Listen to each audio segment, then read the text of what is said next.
saluer l'ensemble des membres de cette famille naissante et croissante du financement participatif, crowdfunding, saluer tous ceux qui se passionnent pour ce mouvement de société appelé à croître et embellir, et vous dire à quel point c'est un honneur pour moi d'abord d'avoir reçu votre invitation, car dans tous les secteurs de la société, la révolution numérique transforme les comportements, bouleverse les liens entre les hommes et les femmes de notre société, et il n'y a aucune raison que nous en ayons peur.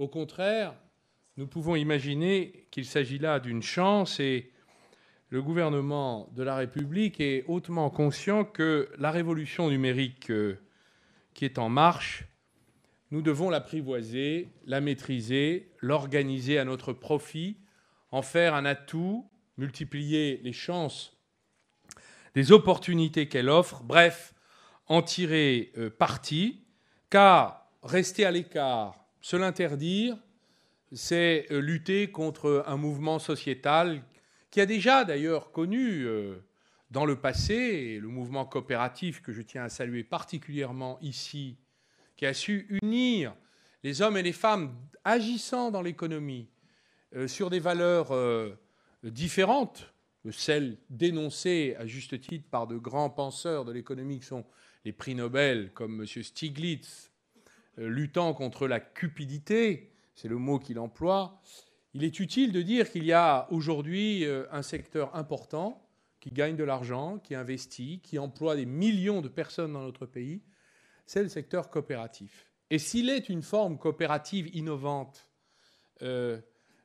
adaptée à l'esprit dans lequel aujourd'hui nos concitoyens regardent l'économie, souhaitent s'y investir personnellement, c'est le crowdfunding.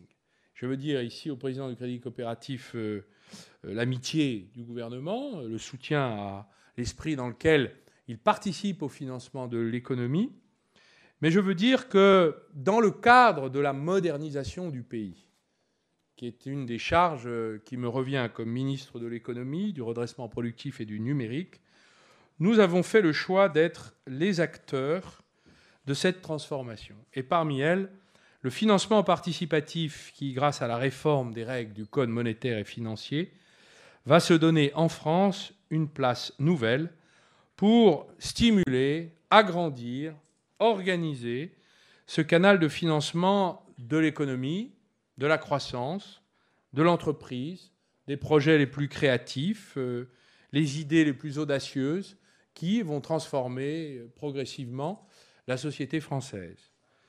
C'est la croissance du pays tout entier, mais aussi la croissance locale. Je veux dire un mot sur ce lien qui existe de plus en plus dans les comportements sociétaux, du consommateur qui veut savoir ce qu'il achète et qui devient progressivement un acteur, et de l'épargnant qui veut savoir ce qu'il finance, où il investit, où il veut lui aussi être un acteur. Le consommateur, acteur du Made in France, dont la cote de popularité dans les supermarchés est très élevée, va aussi se compléter d'un lobe du même cerveau, car le consommateur est aussi un peu un producteur, il va bientôt être un investisseur, un épargnant, un financier. Mais l'essentiel est qu'il reste finalement dans l'union de l'ensemble des sensibilités qui rattachent les lobes de cerveau les uns aux autres, un citoyen. Et dans ce citoyen, il y a d'abord l'amour de notre pays, de son avenir, du désir partagé de produire dans notre pays pour nous donner nos propres emplois, pour y déployer toute la force de l'imaginaire que recèle l'économie, car l'économie, ce n'est pas une science avec des courbes, c'est d'abord des hommes et des femmes qui se rassemblent autour de projets, qui arrivent à en convaincre d'autres et qui se donnent du travail, désirent transformer les choses, le monde. Et c'est en quelque sorte une science inexacte dans laquelle nous avons beaucoup à faire et à agir. Vous me permettrez de vous dire que grâce à ce que nous appelons la transition numérique, devrais plutôt l'appeler la révolution numérique, nous avons les moyens d'enjamber le monopole bancaire, de désintermédier, comme on dit, c'est-à-dire finalement de nous passer des banques dans le financement de l'économie. Et c'est ce que vous représentez ici, dans ce mouvement, d'ailleurs, si bigarré. Nous voyons la diversité de ce que vous êtes, et donc de la représentativité naissante d'un mouvement de société. Un intermédiaire essentiel au financement de l'économie, les banques aujourd'hui disposent d'un monopole de distribution des prêts et du crédit.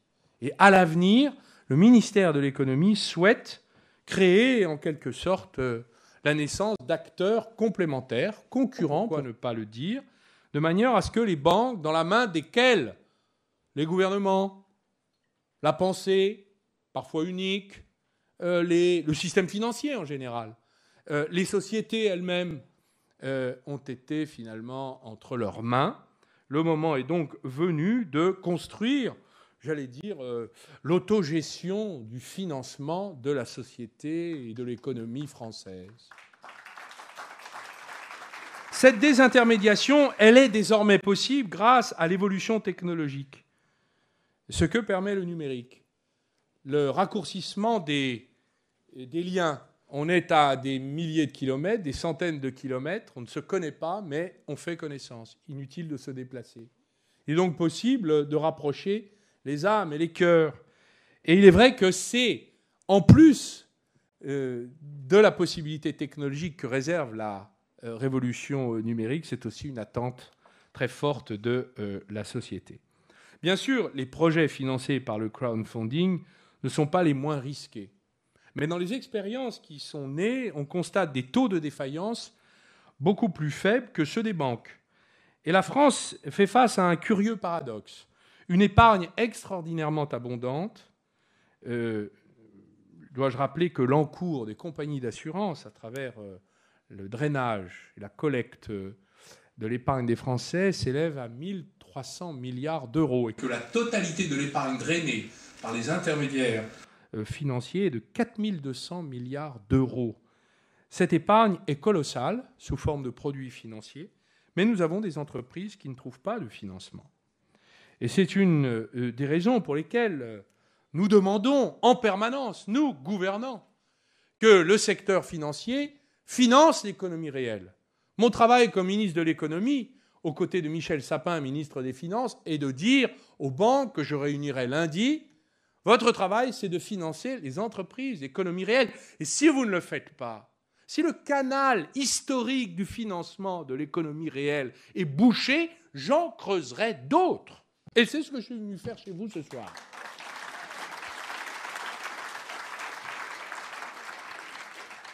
Les critiques disent aussi que les taux des prêts du crowdfunding sont plus élevés que ceux qu'elles pratiquent. Mais elles oublient 2 points fondamentaux dans leurs analyses. D'abord, la réactivité. Les décisions des banques prennent des mois à venir, laissant d'ailleurs les entrepreneurs dans des situations qui les amènent généralement à la crise de trésorerie et au dépôt de bilan. Je fais partie de ceux qui assistent, parfois impuissants, après des demandes répétées à ces intermédiaires financiers, à des dépôts de bilan injustes, des destructions d'emplois et d'actifs injustifiés, en raison exclusivement de l'incapacité des banques à avoir une analyse clinique. C'est comme si le médecin était incapable de diagnostiquer la maladie, qu'il fallait envoyer faire 4 analyses dans 18 laboratoires pour enfin prendre la décision. Malheureusement, le malade est mort. Eh bien, c'est exactement ce qui se passe dans le secteur bancaire, devenu finalement excessivement bureaucratisé et incapable d'avoir la réactivité que permet le financement participatif. En quelques heures, en quelques jours, des hommes et des femmes sur leurs projets peuvent convaincre, obtenir le soutien. Ça n'est pas exclusif d'ailleurs de la transparence, de la déontologie, du respect de l'investisseur, de ses choix. Et c'est une des raisons pour lesquelles il nous paraît parfaitement conciliable de construire des plateformes de financement participatif respectueuses de l'argent des investisseurs. Deuxièmement, et c'est, je crois, le plus important, le soutien. Réussir une campagne de crowdfunding, c'est avoir derrière soi une petite armée de citoyens, un soutien populaire, qui donne de la force à l'entrepreneur. Il a été suivi. C'est donc la démonstration d'un potentiel commercial du produit. C'est un peu le cas du don récompensé. C'est la force du financement participatif, c'est une population qui participent activement à l'économie. Voilà pourquoi je profite de cette tribune que vous m'avez fort obligeamment donnée pour lancer un message à travers vous aux Français. C'est le moment de devenir copropriétaires, mes chers compatriotes, des entreprises que vous aimez en France. C'est le moment de devenir les investisseurs, des financiers du Made in France. Et nous en avons là les outils, les instruments. Et le gouvernement va s'attacher d'ailleurs à les élargir, les moderniser. Je vais vous en donner quelques détails dans un instant. Vous l'avez compris, le développement du financement participatif est un des éléments de la stratégie du gouvernement pour la modernisation de notre pays. Il faut donc une stratégie offensive que je suis venu détailler devant vous. La première, c'est une meilleure réglementation au niveau international pour permettre le développement de ce secteur qui a pris trop de retard. Ce chantier a été annoncé par le président de la République il y a 1 an. C'était à la clôture des assises d'entrepreneuriat. Depuis, les services de l'État ont été très mobilisés. Les délais seront tenus. Je présenterai l'ordonnance en Conseil des ministres le 28 mai, c'est-à-dire à la fin du mois. Les décrets d'application seront publiés au mois de juillet, et j'y veillerai personnellement. Deuxièmement, nous pouvons faire de Paris la capitale européenne du crowdfunding. Et le réseau européen des plateformes de financement participatif me dit être en train de choisir un lieu pour accueillir sa rencontre annuelle. Il paraît que 2 villes sont encore en lice, Helsinki et Paris. Eh bien, nous allons donner, comme disait Churchill, un coup d'épaule à l'histoire. Nous voulons que ce soit Paris. Voilà. Et pour montrer que l'élan national qui existe en France peut se propager, j'ai donc décidé de convoquer les secondes assises du financement participatif en décembre prochain. Elles seront l'occasion de faire le point sur le développement du secteur, sur la nouvelle réglementation qui sera parue à l'été, et de la faire évoluer avec la même réactivité qui est celle des acteurs économiques que vous représentez. Et s'il faut aller plus loin, faire bouger la réglementation, nous le ferons. Et ainsi, entre les assises nationales, les rencontres internationales, la France concentrera sur quelques jours tous les acteurs du crowdfunding européen. Il faut aussi envoyer, troisième point, un signal fort à nos compatriotes pour les amener à développer de nouveaux modes de financement de l'économie. Et l'État assume d'être l'organisateur de ce travail, d'être le catalyseur du développement de ce secteur. Donc vous avez un appui au ministère de l'économie. C'est une des raisons pour lesquelles j'ai demandé à mes services d'étudier la possibilité de mettre en place un fonds d'abondement du prêt et de l'investissement en crowdfunding. Nos amis anglais, qui sont pourtant des doctrinaires ultralibéraux, le font avec la banque publique d'investissement anglaise qui s'appelle la British Business Bank. La France ne regardera pas le train passer et peut parfaitement mobiliser ses outils publics de financement pour aider le secteur à croître encore plus vite. Évidemment, le quatrième point, c'est le développement du crowdfunding sur notre territoire. Nous avons, je crois, un bouillonnement qui est en cours. De nombreuses plateformes se créent, elles testent de nombreux modèles. Mais d'ici quelques mois, j'espère dans les années à venir, des leaders vont émerger.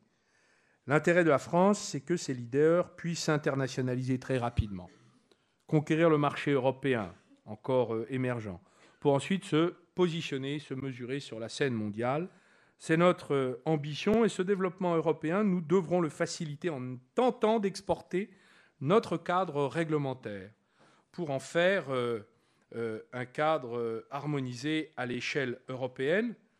Il est vrai que s'agissant de la réglementation, nous allons traiter l'ensemble des questions. La question de la transparence, la question du contrôle de l'autorité des marchés financiers, la possibilité pour les citoyens d'investir de manière à lisser leurs risques et éviter qu'ils n'en prennent trop, mais qu'en même temps, ils puissent eux-mêmes décider du risque. Nous sommes un pays qui aime l'audace, mais craint le risque. Alors, ce sont les phrases célèbres de dirigeants politiques à ce sujet, que je ne cite pas. Il est donc nécessaire de concilier cette crainte et ce désir. Et donc, c'est dans cet état d'esprit que nous allons faire. Nous allons voir ce que cela produit. Et nous aurons une clause de revoyure assez rapidement aux assises pour dire, écoutez, ça a marché, ça n'a pas marché, on desserre les taux, on resserre, il y a trop de dégâts, il n'y en a pas assez, on peut avancer et aller plus loin. En tout état de cause, le gouvernement lance un appel aux Français. C'est le moment de devenir les acteurs de notre destin économique. Votre épargne vous appartient. Utilisez-la comme vous l'entendez. Et surtout, investissez dans le Made in France. Vive le financement participatif, vive le redressement productif de l'économie française, vive la République et vive la France.